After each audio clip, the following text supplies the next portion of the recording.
Praise the lord. అందరికీ వందనములు. కీర్తనలు 18వ అధ్యాయము 6వ వచనం చదువుకుందాం. నా శ్రమలో నేను యెహోవాకు మొరపెట్టి తిని, నా దేవునికి ప్రార్థన చేసి తిని. ఆయన తన ఆలయములో ఆలకించి నా ప్రార్థనను అంగీకరించెను. నా మొర ఆయన సన్నిధిని చేరి ఆయన చెవుల జొచ్చెను. దేవుడు తన పరిశుద్ధ వాక్యమును దీవించునుగాక. ఆమేన్. దేవునికి స్తోత్రం. ప్రభునందు ప్రియమైన వారలారా, మన ప్రభువైన యేసుక్రీస్తు నామములో మీ అందరికీ వందనాలు తెలియజేస్తున్నాను. చిన్న ప్రార్థన చేసుకుందాం.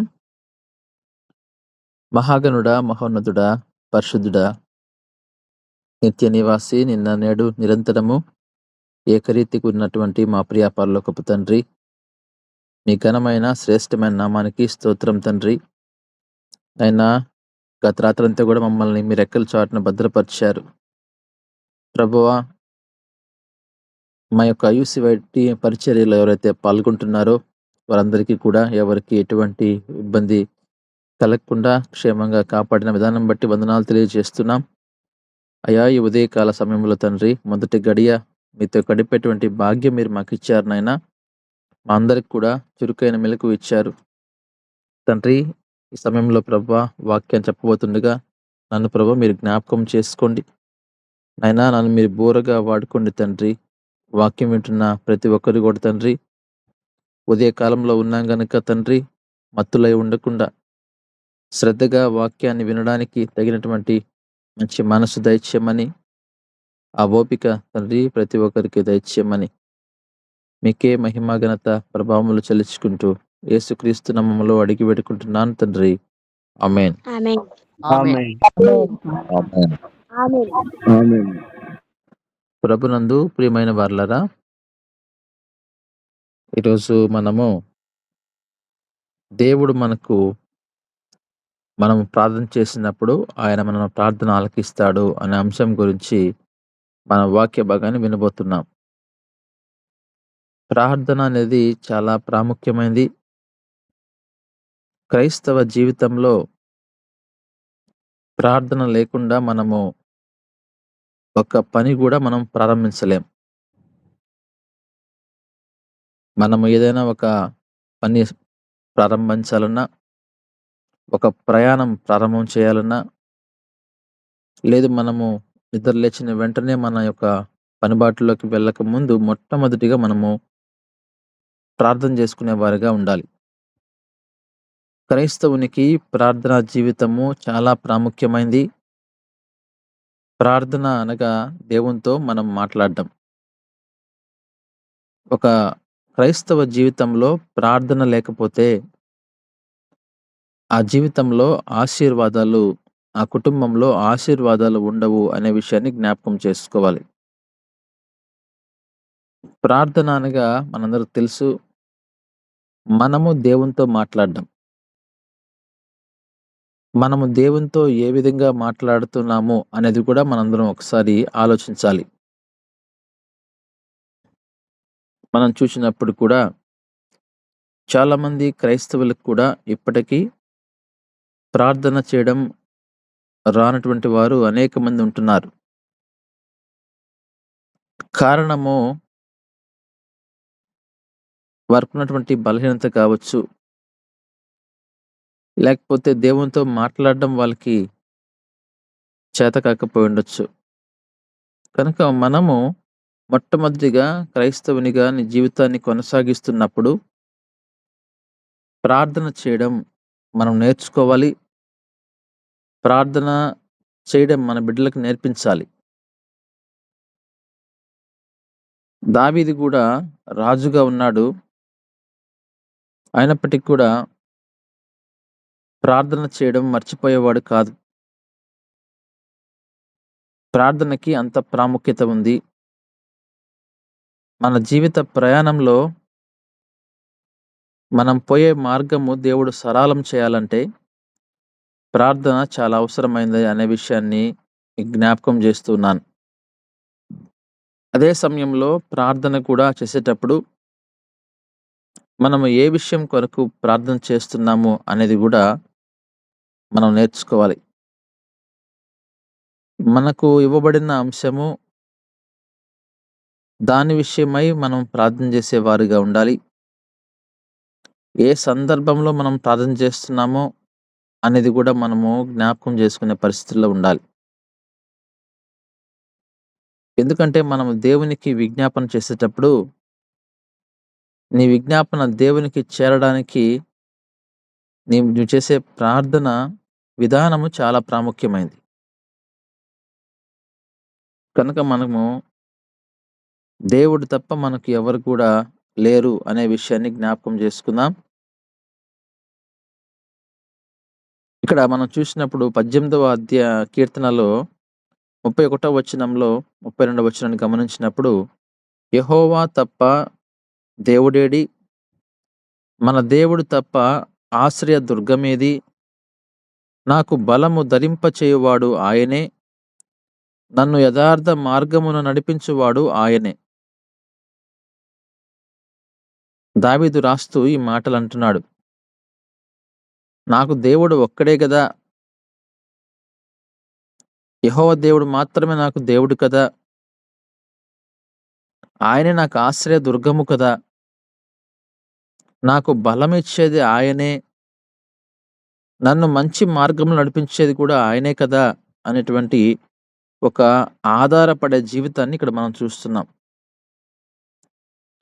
ప్రార్థన చేయాలి అంటే మొట్టమొదటిగా మనము దేవుని మీద ఆధారపడాలి. ఎవరు ప్రార్థన చేస్తారు అంటే దేవుని మీద ఆధారపడేవారు. ప్రతి విషయానికి కూడా మనము ఆయన మీద ఆధారపడి జీవించాలి.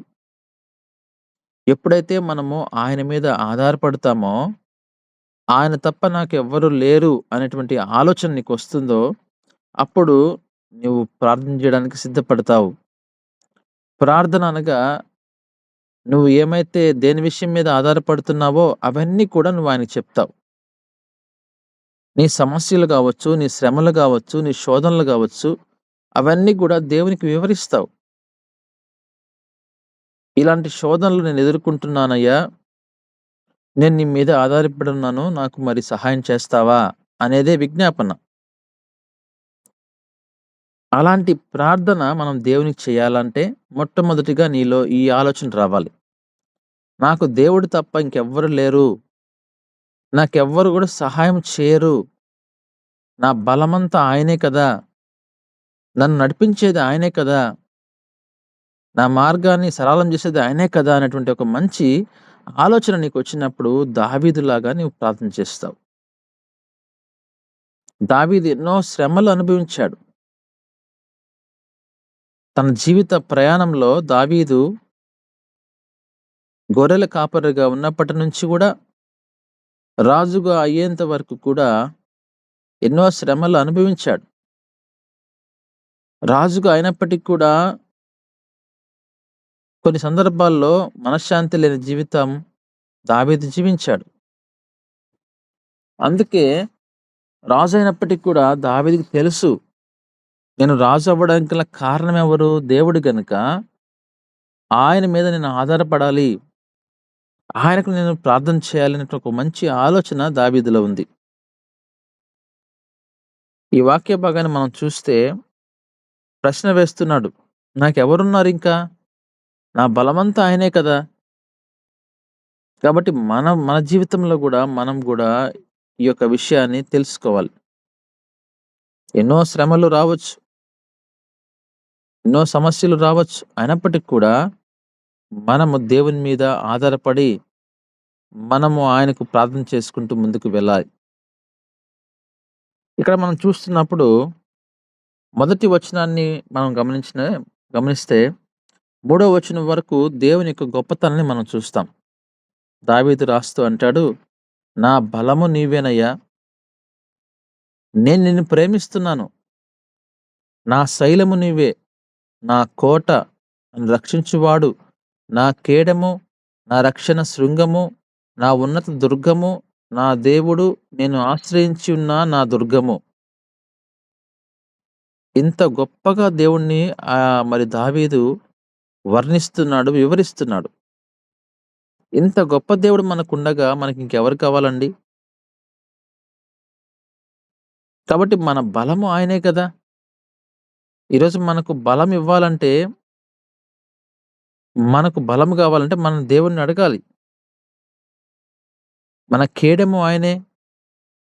మనకు ఒక రక్షణ శృంగము ఆయనే. మనకు ఒక ఆశ్రయ దుర్గము గూడా ఆయనే అని చెప్పి మనం చూస్తా ఉన్నాం. దావీదు అది గమనించాడు. మన జీవితంలో మనం కూడా ఈ యొక్క దేవుని యొక్క గొప్పతనాన్ని గమనించాలి.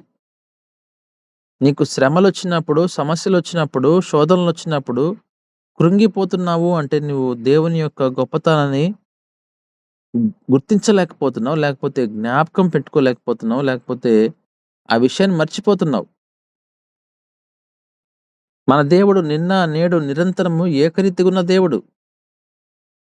ఈరోజు మనకు ఈ శ్రమలు, శోధనలన్నీ కూడా ఈరోజుంటాయి. మరొక రోజు ఉండకపోవచ్చు. కానీ దేవుని కృప మనకు శాశ్వత కాలం ఉంటుంది. నిరంతరం ఉండును అని దేవుని వాక్యం సెలవిస్తా ఉంది. చూడండి 3వ వచనంలో యెహోవాకు మొరపెట్టగా ఆయన నా శత్రువుల చేతి నుండి నన్ను రక్షించెను. మన శత్రువులు మన చుట్టూ ఉన్నప్పుడు, శత్రువులు మన మీద పడి మనల్ని ఇబ్బంది పెట్టడానికి ప్రయత్నం చేస్తున్నప్పుడు, మనకు దేవుడు మనకు తోడుగా ఉంటాడు అనే విషయాన్ని మనం చూస్తున్నాం. కనుక మనము మొర్రపెట్టడం నేర్చుకోవాలి దేవునికి. మనము ఏ విధంగా ఆయన్ను బ్రతిమిలాడాలి. ఎన్నిసార్లు నీవు నీ యొక్క సమస్యను ఆయన ముందుకు తీసుకొని వెళ్తావు. ఈరోజు మనకొక సమస్యొస్తే రాజకీయ నాయకుల దగ్గరికి అనేక పర్యాయాలు మనం పరుగులు తీస్తాం. ఎక్కడికి రమ్మంటే అక్కడికి మీటింగ్‌కి, లేకపోతే ఎక్కడ రమ్మంటే అక్కడికి పరుగులు తీస్తాం. అంతకంటే ముందు నిన్ను సృష్టించిన సృష్టికర్తకి ఎంత సమయం కేటాయించి నువ్వు ప్రార్థన చేస్తున్నావు? ప్రార్థన చాలా ప్రాముఖ్యమైనది. మన జీవిత ప్రయాణంలో ఒక సమస్యను ఎదిరించాలంటే ప్రార్థన అనే ఆయుధం నీ చేతుల్లో ఉండాలి. నీ పర్సనల్ ప్రేయర్ చాలా ఇంపార్టెంట్ అండి. ఎప్పుడు కూడా నువ్వు ప్రార్థన చేసుకోకుండా ఇతరుల ప్రార్థన కోరుకుంటున్నావు అంటే, ఇతరుల ప్రార్థన మనకు ఉండాల్సిందే. కానీ అంతకంటే ప్రాముఖ్యంగా నీ ప్రార్థన చాలా ప్రాముఖ్యం. మనం ప్రార్థన చేసుకోకుండా నువ్వు ఇతరుల ప్రార్థన కోరుతున్నావంటే, మరి నువ్వు దేవునికి విజ్ఞాపన చేయలేవా? నువ్వు ప్రార్థన చేసి దేవునికి నీ యొక్క విన్నపాలను తెలియచేయాలి. అదే సమయంలో నీ తోటి సహవాసులు గావచ్చు, సంఘ విశ్వాసులు గావచ్చు, స్నేహితులు గావచ్చు, కుటుంబ సభ్యులు గావచ్చు, సంఘ కాపరి గావచ్చు, అప్పుడు వారి యొక్క సహాయం తీసుకోవాలి. నువ్వు ప్రార్థన చేయకుండా నీ తోటి సహోదరులో, లేకపోతే నీ తోటి సహవాసులు, లేకపోతే సంఘ విశ్వాసులు, కుటుంబ సభ్యులు, సంఘ కాపరి ప్రార్థన కోరుకున్నట్లయితే ఆ ప్రార్థనకి సమాధానం రాదని నేను అనుకుంటున్నాను. ఎందుకంటే మొట్టమొదటిగా నీవు అడగాలి నీకేం కావాలనేది. నీ అవసరతలను నువ్వు అడగాలి. నువ్వు దేవునికి తెలియచేయాలి. దావీదు రాజు కదా! దావీదు ప్రార్థన చేస్తున్నాడు. ఎలా అంటున్నాడు? మరణ పాశములు నన్ను చుట్టుకొనగను. భక్తిహీనులు వరద పొర్లు వలె నా మీద పడి బెదిరింపగను. పాతాళపు పాశములు నన్ను అరికట్టగను. మరణపు ఉరులు నన్ను ఆవరింపగను. ఎంతో శ్రమలు, ఎంతో శోధనలు అవన్నీ కూడా వర్ణిస్తున్నాడు దావీదు రాస్తూ. నా శత్రువులు నా మీదకి వచ్చేస్తున్నారయ్యా. మరణ పాశములు నన్ను చుట్టుకున్నాయి. నేను మరణిస్తానింకా. మరణించడానికి సిద్ధంగా ఉన్నాను. అటువంటి శ్రమలు నన్ను చుట్టుకొనున్నాయి. భక్తిహీనులందరూ కూడా నా మీద వరదలాగా వస్తున్నారు. పాతాళపు పాశములు నన్ను అరికట్టగా, మరణపు ఉరులు నన్ను ఆవరిస్తా ఉన్నాయి. మరణిస్తానేమో అనేటువంటి ఒక భయం నాలో ఏర్పడుతా ఉంది. అటువంటి శ్రమలు దావీదుకి వచ్చినప్పుడు దావీదు చేసింది ఏందండి? 6వ వచనంలో, నా శ్రమలో నేను యెహోవాకు మొర్రపెట్టుతిని. అంత గొప్ప శ్రమల మధ్య దేవునికి మొరపెట్టాడండి. ప్రభునందు ప్రియమైన వారలారా, చిన్న సమస్య లేకపోతే కుటుంబంలో, ఉద్యోగ స్థలంలో కావచ్చు, చిన్న సమస్య ఒకవేళ మనకొచ్చినప్పుడు వెంటనే మనము దాన్ని అనేక మందికి పంచుకుంటున్నాం. ఈరోజు మనం గమనిస్తే ఫోన్స్ వచ్చాయి కాబట్టి చాలా త్వరగా నీ సమస్యను ఇతరులకు తెలియజేస్తున్నావు. అది స్నేహితులు కావచ్చు, బంధువులు కావచ్చు, ఎవరైనప్పటికి కూడా ముందు వారికి తెలియజేస్తున్నావు. నీ గురించి నీవు అంతా కూడా బట్టబయలు చేసుకుంటున్నావు. దానివల్ల నీకు ప్రయోజనం ఏంటి అనేది ఒకసారి ఆలోచించాలి. నీ యొక్క కుటుంబ సమస్య కావచ్చు, నీకున్న శ్రమ కావచ్చు, లేకపోతే నువ్వు పడుతున్నటువంటి బాధ కావచ్చు, నువ్వు అందరికీ చెప్పుకుంటూ వెళ్తూ ఉన్నట్లయితే దానివల్ల నీకు వచ్చే లాభం ఏంటి అనేది ఒకసారి ఆలోచించాలి. ఈ వాక్య భాగాన్ని మనం చదివినప్పుడు మరణానికి సిద్ధపడుతున్నాడు దావీదు. మరణ పాశములు చుట్టుకుంటున్నాయి. మరణపు ఉరులు ఆవరిస్తా ఉన్నాయి. వెంటనే వెళ్ళి అందరికీ చెప్పడం ప్రారంభం చేశాడా? ఆలోచించండి ఒక్కసారి. మనలో బాధ తగ్గాలంటే చెప్పుకోవాలని చెప్పి అంటారు. అది మంచిదే. అది అందరికా? మనం చేయాల్సినటువంటి మొట్టమొదటి పనేంటి? చూడండి 6వ వచనంలో, నా శ్రమలో నేను యెహోవాకు మొర్రపెట్టుతిని. మనం దేవునికి ప్రార్థన చేయడము అంటే, ఆ ప్రార్థన చేసే విధానం ఎలా ఉండాలంటే మొర్ర పెట్టాలి. ఆయన చెవులకు వెళ్ళాలి. మనము ఆయన ప్రార్థన ద్వారా విసిగించాలి. నా దేవునికి ప్రార్థన చేసితిని, ఆయన తన ఆలయములో ఆలకించి నా ప్రార్థన అంగీకరించెను. దేవుని ప్రార్థన అంగీకరిస్తాడు. దేవుడు మన కొరకే కదా ఆయన ఉన్నది. ఏ విధంగా అయితే ఒక ఆఫీస్‌లో మనకు హెడ్ ఉంటారో, నీ సమస్య అని చెప్తూ ఉంటావు గదా! అదేవిధంగా మన కొరకు దేవుడు, క్రైస్తవుల కొరకు ఆయన యేసుక్రీస్తు దేవుడిగా ఉన్నాడు. మనం ప్రార్థన చేయలేదేందా అని ఆయన ఎదురు చూస్తూ ఉంటాడు. నిద్ర లేచిన వెంటనే మొట్టమొదటిగా మనం ఆయనకు కృతజ్ఞతలు తెలియజేసినప్పుడు ఆయన సంతోషిస్తాడు. ప్రార్థనతో నీ జీవితాన్ని ప్రారంభం చేసినప్పుడు ఆ రోజంతా కూడా నీ జీవితంలో ప్రయాణము చాలా సులువుగా ఉంటుందండి. గమనించండి. ప్రార్థన అనేది ఎంత ప్రాముఖ్యమో మనం ఈ వాక్యం ద్వారా తెలుసుకోవచ్చు. ఎంతో మరణ ఉరులు ఆవరించినప్పటికీ, పాతాళపు పాశములు మరి అతని చుట్టూ వచ్చినప్పుడు, భక్తిహీనులు వరదలాగా వచ్చినప్పుడు ప్రార్థన చేసిన వెంటనే దేవుడు అంగీకరించాడంట. నా మొర్ర ఆయన సన్నిధిని చేరి ఆయన చెవులు జొచ్చెను. ఎప్పుడైతే మన యొక్క ప్రార్థన దేవుడు అంగీకరిస్తారో, ఆయన చెవులో అది చేరినప్పుడు, చూడండి 7వ వచనంలో, అప్పుడు భూమి కంపించి అదిరెను, పర్వతముల పునాదులు వణికెను, ఆయన కోపింపగా అవి కంపించెను. దేవుడు వెంటనే మన బాధను ఆయన బాధలాగా ఆయన దాన్ని తీసుకుంటాడు. ఆయన చెవులకు చేరడం ఒకటే ఆలస్యం. ఆయన చెవులకు చేరిన వెంటనే ఆయన యొక్క యాక్షన్ చాలా ఫాస్ట్‌గా ఉంటుందండి. అందుకే ప్రభునందు ప్రియమైన వాళ్ళరా, ప్రార్థన చేయడం అనేది అలవాటుగా కాదండి. అది మనము ఎప్పుడు గూడా మన జీవితంలో అది ప్రార్థనతోటే మనం ప్రతి విషయాన్ని ప్రారంభించే విధంగా ఉండాలి. ఒక అలవాటుగా అది మనకు మారిపోవాలి. ఇక్కడ మనం చూస్తూ ఉన్నాం. దేవుడు ఎంత తొందరగా దావీదు ప్రార్థన విని అంగీకరించి ఎంతగా సహాయపడ్డాడంటే మనం గమనిస్తే మనం ఒకసారి ఆయన నాసికారంధ్రముల నుండి పొగ పుట్టెను, ఆయన నోటి నుండి అగ్ని వచ్చి దహించెను. దేవుడు ఎంత శక్తిమంతుడంటే ఆయన ఏమైనా చేయగలడు. నీ శత్రువులను ఆయన దహించగలడు. ఆయన పర్వతాలను సహితము ఆయన కంపించగలడు. భూమిని కంపించగలడు. పర్వతాల పునాదులను వణికింప చేయగలడు. నిప్పు కణములు రాజపెట్టగలడు. ఆయన ఎంత గొప్ప దేవుడు అనేది మనం అర్థం చేసుకోవాలి. అంత గొప్ప దేవుడు మనకు దేవుడిగా ఉన్నప్పుడు మొట్టమొదటిగా మనము దేవునికి ప్రార్థన చేయకుండా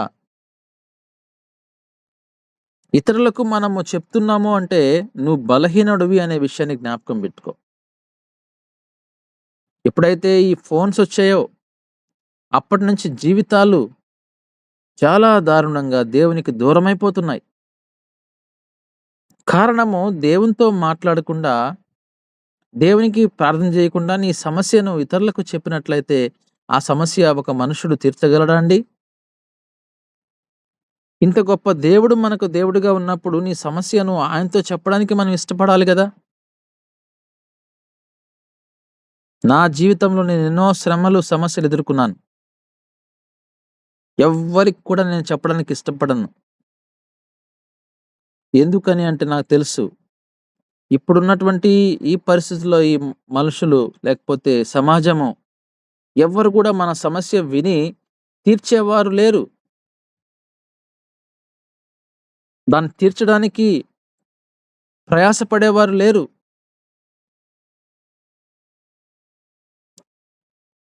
అంతకు పోగా మన గురించి ఒకవేళ ఇతరులకు చెప్పి హేళన చేసుకునేవారే ఎక్కువ మంది ఉంటారు అనేది తెలుసుకోవాలి. అందరూ అనడం లేదండి, జాగ్రత్తగా వినాలి ఈ మాటను. ఎక్కువ మంది ఉండొచ్చు, ఎక్కువ శాతం వారే ఉన్నారు.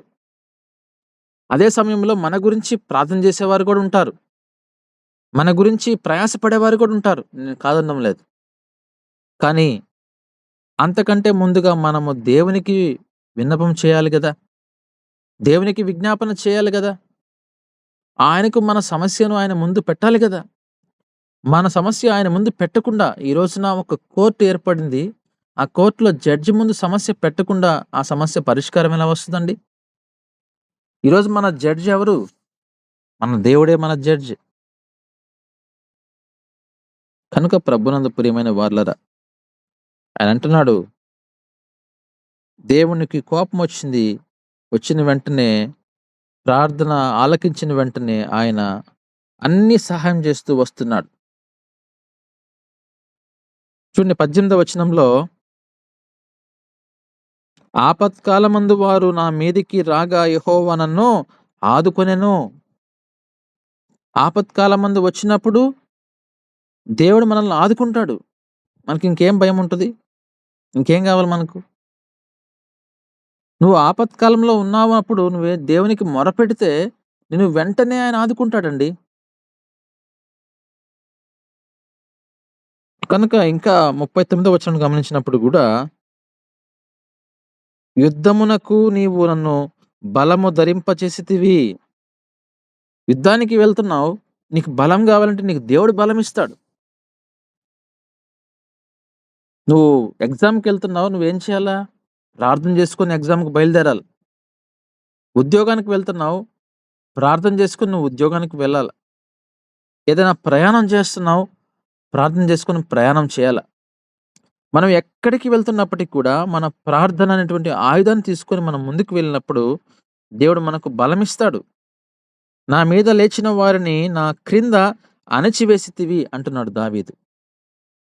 ఎవరైతే మన మీద లేస్తారో, మన మీద వ్యతిరేకంగా ఉంటారో వారిని దేవుడు అణచివేస్తాడండి.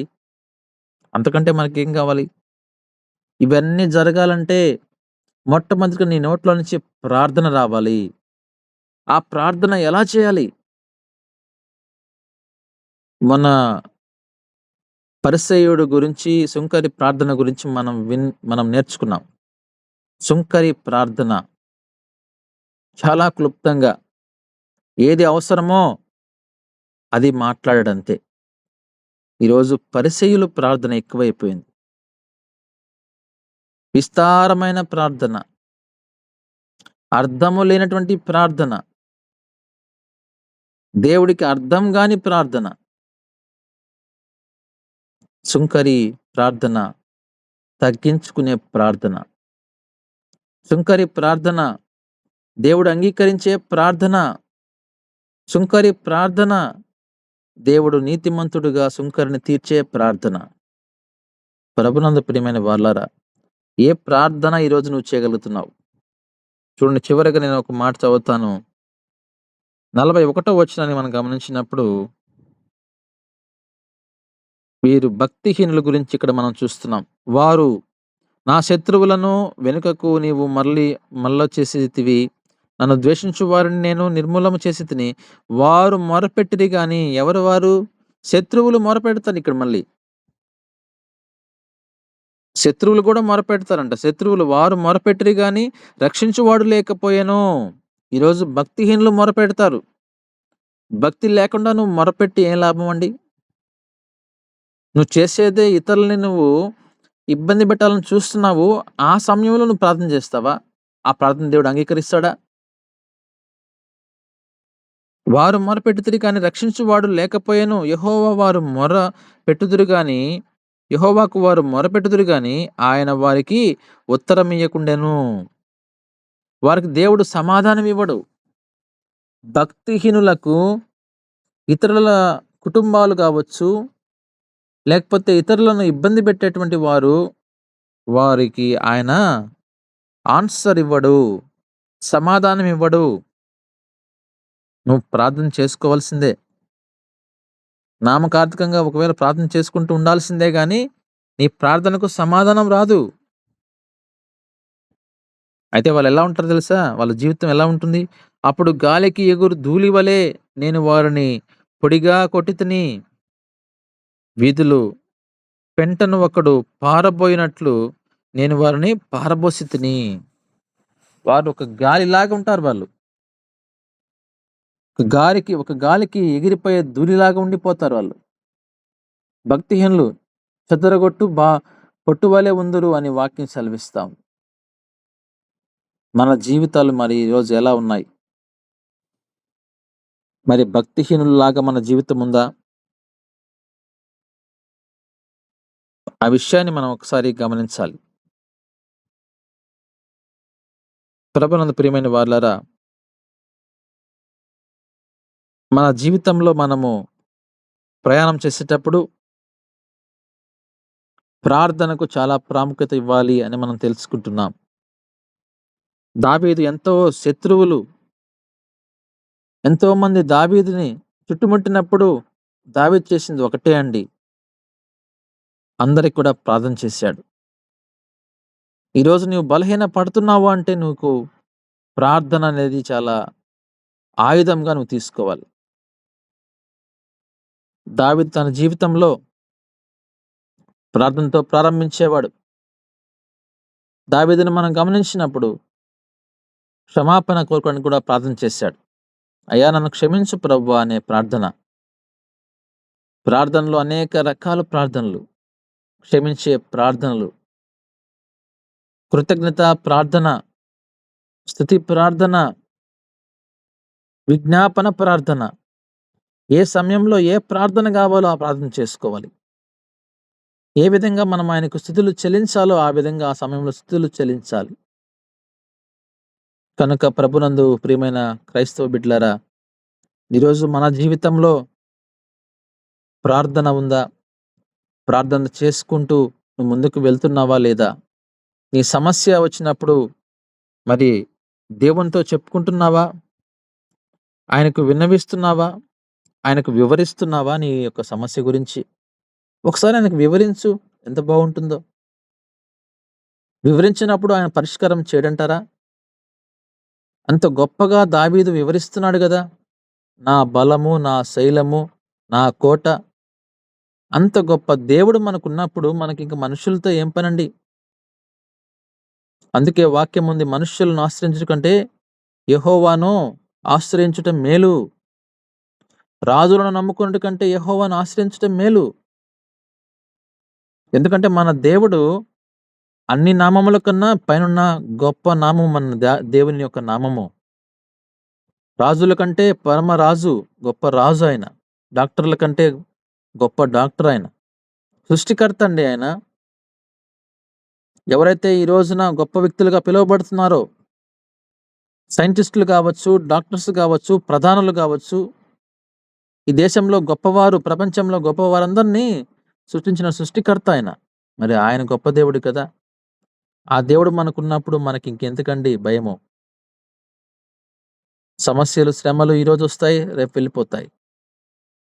అవి ఏ రోజు కూడా మనకి ఇంట్లో ఉండవు. ఒకానొక వ్యక్తి దాన్ని పోలుస్తూ, మనకు బంధువులు ఏ విధంగా అయితే చుట్టాలు మన ఇంటికి వస్తారో ఆ విధంగా ఇవి వచ్చి వెళ్తూ ఉంటాయంట. మనం వాటిని సాగనంపాలి అంటే ప్రార్థన చేయాలి. ప్రభునందు ప్రియమైన వార్లరా, దావీదు ప్రార్థన దేవుడు అంగీకరించాడు కదా. ఈరోజు మన ప్రార్థన దేవుడు అంగీకరించడా? ఖచ్చితంగా అంగీకరిస్తాడు. కనుక దేవుడు మీ అందరి ప్రార్థనలు అంగీకరించి, దేవుడు మీ కుటుంబాల్లో మేలులు చేసి మిమ్మల్ని, మీ కుటుంబాలని దేవుడు దీవించునుగాక. ఆమేన్. ఆమేన్. ఆమేన్. మంచిది, చక్కని వాక్యాన్ని మనం విన్నాం. దావీదు యొక్క విజయ గీతము అనొచ్చు ఈ కీర్తనని. 18వ కీర్తనను 50 వచనాలు ఉన్నాయి. దేవుని యొక్క విజ్ఞానం, ఔన్నత్యం, శక్తి. దావీదు యొక్క విజయ గీతం అని అంటారు కదా. అలాంటి కీర్తనలు అన్ని భావాలు కలగలిపినటువంటి విషయము ఈ కీర్తనలో ఉన్నది. కాబట్టి దేవునితో సంబంధాన్ని కలిగినటువంటి దావీదు రాజు దేవుని యొక్క గొప్పతనాన్ని, దేవుని యొక్క శక్తిని, దేవుని యొక్క జ్ఞానాన్ని పొందినటువంటి దావీదు యథార్థవంతుడుగా జీవించినాడు కనుక దావీదు రాజును నా హృదయానుసారుడు అని దేవుని చేత సాక్ష్యాన్ని పొందగలిగినవాడు. కాబట్టి ఇలాంటి గొప్ప కీర్తనను మనం ఉదయకాల సమయంలో ధ్యానించటం అనేది గొప్ప విషయం. మరొకసారి ఈ కీర్తనను చదవాల్సిందిగా ప్రభు పేరట అందరికీ మనవి చేస్తూ ఉన్నా. చక్కని వాక్యాన్ని వివరించినటువంటి బ్రదర్ వినీత్ కుమార్ గారికి ప్రభు నామములో వందనాలు తెలియజేస్తూ ఉన్నా. వాక్య ఫలింపు ప్రార్థన కొరకు మన మధ్యలో ఉన్నటువంటి సుకుమార్ బ్రదర్ ప్రార్థన చేయాల్సిందిగా మనవి చేస్తూ ఉన్నా.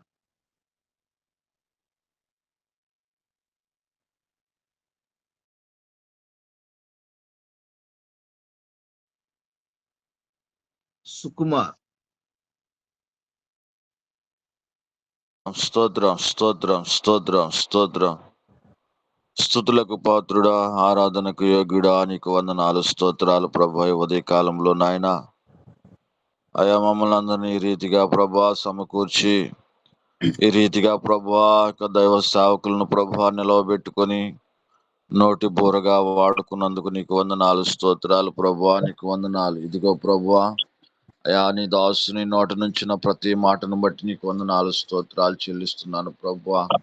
ఇదిగో నాయన కీర్తన గ్రంథము ప్రభా 18:6 నాయన 3 వచనాలు ప్రభా, 31 వచనాల్లో ప్రభా ఈ రీతిగా మీరు మాట్లాడుతూ వచ్చారు ప్రభా. అయ్యా యెహోవాకు మొరపెట్టుట నాయన ఎంతో మంచిదని చెప్పి అంటున్నావు ప్రభా, నీకు స్తోత్రాలు. అయ్యా యెహోవాకు నాయన ప్రార్థన చేయటం నా తండ్రి ప్రభువా ఎంతో నాయన ప్రాముఖ్యమైనదని చెప్తున్నావు ప్రభా. ఇదిగో నా తండ్రి ప్రభువా అయా శ్రమలలో నేను యెహోవాకు మొరపెడుతునని అయా దావీదు అంటున్నాడు ప్రభువా. అవునా తండ్రి ప్రభువా, ఎలాంటి మనస్సు కలిగి, ఎలాంటి హృదయము కలిగి, ఎలాంటి తలంపు కలిగి ప్రభువా ప్రార్థన చేస్తున్నాం అన్నది మీరు గమనించి ప్రార్థన చేయండి. గమనించి యెహోవాకు మొరపెట్టండి అని ప్రభువా నీ దాసుని ద్వారా మాతో మా అందరితో మీరు మాట్లాడారు ప్రభువా. అయా యెహోవా నాయన ప్రభువా, అయా నాయన ప్రభువా మాకు బలముగాను, అయా మమ్మల్ని ప్రేమించేవాడుగాను ఉన్నావు అని చెప్పి అంటున్నావు ప్రభువా. నీకు స్తుతులు స్తోత్రాలు. అయా మాకు కేడెముగాను, అయా మాకు రక్షణకర్తగాను ఉన్నావు అని చెప్పి అంటున్నావు ప్రభువా. దావీదు ప్రార్థన నాయన, అలాంటి ప్రార్థన ప్రభువా నాకును మాకును మా అందరికిను ప్రభువా నేర్పించండి ప్రభువా. ఉదయకాలమే కాదు ప్రభువా, ఎప్పుడు సమయం దొరికితే అప్పుడు ప్రభువా నీ పాదముల చెంత కూర్చొని ప్రభువా నిజముగా నా తండ్రి ప్రభువా మేము మొరపెట్టే వారంగా ప్రభువా, నిజముగా నిన్ను వెరిగిన వారంగా ప్రభువా, నిజముగా మా యొక్క మంచి కాపరై ఉన్న దేవాది దేవునికి మేము నాయన నిజమైన మొరపెట్టే వారంగా ప్రభువా. అయా నీ కృప, నీ దయా, నీ వాత్సల్యతను ప్రభువా అయా ఈ దినము మా పైనుంచమని ప్రార్థన చేస్తూ, అయా ఈ వాక్యము నా తండ్రి ప్రభువా మా హృదయాల్లో ఫలించులాగున, మా హృదయాల్లో నిలుచులాగున, మా హృదయాల్లో నా తండ్రి ప్రభువా వర్ధిల చేయలాగున మీరు సహాయం చేయమని ప్రార్థన చేస్తూ, అయ్యా మమ్మల్ని అందరినీ నాయన ఈ ప్రార్థన ద్వారా ఉజ్జీవింపజేసినందుకు, అయ్యా నాయన సంతోషపెట్టినందుకు నీకు వందనాలు స్తోత్రాలు. అవును ప్రభువా, అయా శ్రమలు గుండా వెళ్తున్నప్పుడు నాయన ప్రభువా ఆ శ్రమల్లో ఆదరించు దేవుడవు నీవే ప్రభువా. రాజులను, యాజకులను, ప్రధానులను ఆయా వారి అందరి మీద మేము ఆధారపడకున్నట్లుగా నీ మీద ఆధారపడుతూ ప్రభువా, నిన్ను ఆశ్రయిస్తూ ప్రభువా, నీవే నా బలము, నీవే నా రక్షణకర్త అని ప్రభువా నిన్ను ఎరిగి నా తండ్రి ప్రభువా గుర్తించి ప్రభువా అయా ఈ దినమంతయు నిన్ను అంబడించుటకు బ్రతుకు దినములన్నీ ప్రభువా నీ వెంట మేము నాయన అయా వచ్చుటకు కృప చూపమని ప్రార్థన చేస్తూ, దైవ సేవకుని యొక్క కుటుంబాన్ని మీరు దీవించండి, ఆశీర్వదించండి. అయా ఉద్యోగం పట్ల నాయన, అయా వెళుతున్న మార్గం, వస్తున్న మార్గం నా తండ్రి ప్రయాణంలో మీరు తోడుగా ఉండండి ప్రభా. అయా సిస్టర్ను బట్టి నాయన, అయా కుమార్తెలను బట్టి నీకు వందనాలు స్తోత్రాలు, అయా తల్లిదండ్రులను బట్టి నీకు కృతజ్ఞతాస్తుతులు చెల్లిస్తున్నాను ప్రభా. కుటుంబాల చుట్టూ నాయన ప్రభా అయా మీరు రక్షణగా ఉండమని ప్రార్థన చేస్తూ, అయా నీ కార్యములు జరిగించమని, అయా ఈ సీఎం టీంలో నాయన అయా ముందుకు సాగి వెళ్తున్న నీ యొక్క సేవకుని బట్టి నీకు వందనాలు స్తోత్రములు చెల్లించుకుంటూ, ఈ సమయాన్ని నాయన మీరు మాకు అప్పగించినందుకు నీకు స్తోత్రాలు. ముందున్న సమయాన్ని కూడా నాయన నీ బలమైన శ్రేష్టమైన నామానికి అప్పగించుకుంటూ, మా రక్షకుడైన యేసుక్రీస్తు నామములో స్తుతించి ప్రార్థించి అడుగుచున్నాను పరమ తండ్రి, ఆమేన్. ఆమేన్. ఆమేన్. ఆమేన్. ఆమేన్. ఆమేన్.